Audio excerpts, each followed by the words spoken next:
ಗುರುವಿನ ಗುಲಾಮನ ಉಣದನಕ ದೊರೆಯದಂಟ ಮುಕುತಿ. இந்த வரிகளோட அர்த்தம் என்னென்னா, குரு இல்லைன்னா வாழ்க்கையில் முக்தியே இல்லைங்கிறாங்க. அப்படிப்பட்ட குருவிற்காக என்னோட கவிதை ஒன்று.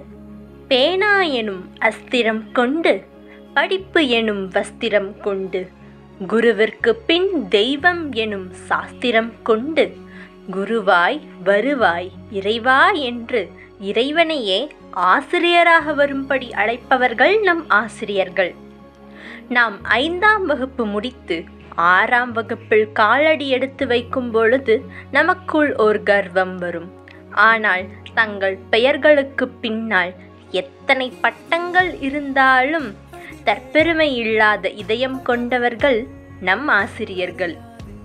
பெற்றோராய், இறைவனாய், நண்பனாய், பாடகராய், ஊக்குவிப்பவராய், நடிகராய், குருவாய், ஒட்டுமொத்தத்தில் கலைஞராய் பல முகங்களை காட்டுபவர்கள் நம் ஆசிரியர்கள். கல்விக்கு மிஞ்சிய செல்வமில்லை. அந்த கல்வியுடன் பல ஆண்டு காலமாக வாழும் கோடீஸ்வரர்கள் நம் ஆசிரியர்கள். அவர்களை வாழ்த்த வயதில்லை, அதனால் வணங்குகிறேன்.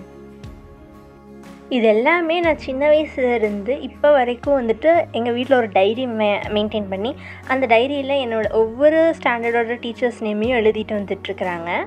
இந்த ஐடியா உங்களுக்கும் பிடிச்சிருந்தால் நீங்களும் இந்த வருஷத்துலேருந்து இதை ஃபாலோ பண்ணுங்கள். ஏன்னா டீச்சர்ஸ் இல்லாமல் நாம் இன்றைக்கி ஒரு லெவலில் இருக்கவே முடியாது.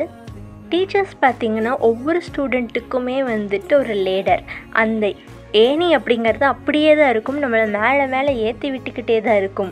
ஆனால் அது ஒரு காலமும் சாயாமல் அப்படியே நமக்கு சப்போர்ட்டிவாக இருக்கும். நீங்கள் எல்லாரும் உங்களோட ஃபேவரட் டீச்சர்ஸாக இருக்கட்டும், கிளாஸ் டீச்சர்ஸாக இருக்கட்டும், யாருக்கு விஷ் பண்ணணுன்னாலும் கீழே கமெண்ட்டில் அவங்களோட நேம்ஸை டைப் பண்ணுங்கள். டீச்சர்ஸ் நேம்ஸ் எல்லாமே புதன்கிழமைக்கு முன்னாடி கீழே கமெண்ட் செஷனில் கமெண்ட் பண்ணிடுங்க. புதன்கிழமை நைட்டு நம்ம அந்த வீடியோவை அப்லோட் பண்ணிடலாம். உங்கள் நேமோடவே சேர்த்து நான் ஒவ்வொரு ஸ்டாண்டர்டுக்கும் அப்டேட் பண்ண மாதிரி உங்கள் நேமோடவே சேர்த்து உங்கள் டீச்சருக்கும் நாங்கள் விஷ் பண்ணிடுறோம். டீச்சர்ஸ் டே அன்றைக்கி டீச்சர்ஸ்க்கு கிஃப்ட் பண்ணுறதுங்கிறது முக்கியம் இல்லை, ஞாபகம் வச்சு விஷ் பண்ணுறது தான் முக்கியம். ஏன்னா எத்தனையோ வருஷத்துக்கு முன்னாடி தாங்கிட்ட படித்த ஒரு ஸ்டூடெண்ட் இன்றைக்கி ஒரு நல்ல பொசிஷனில் இருக்கும்போது கூட நம்மளை ஞாபகம் வச்சு விஷ் பண்ணுறாங்க. அந்த ஒரு ஹாப்பினஸ் அந்த மொமெண்ட்டில் தான் கிடைக்கும். பார்த்திங்கன்னா வருஷம் எங்கள் அம்மா அப்படி தான் ஃபீல் பண்ணுவாங்க.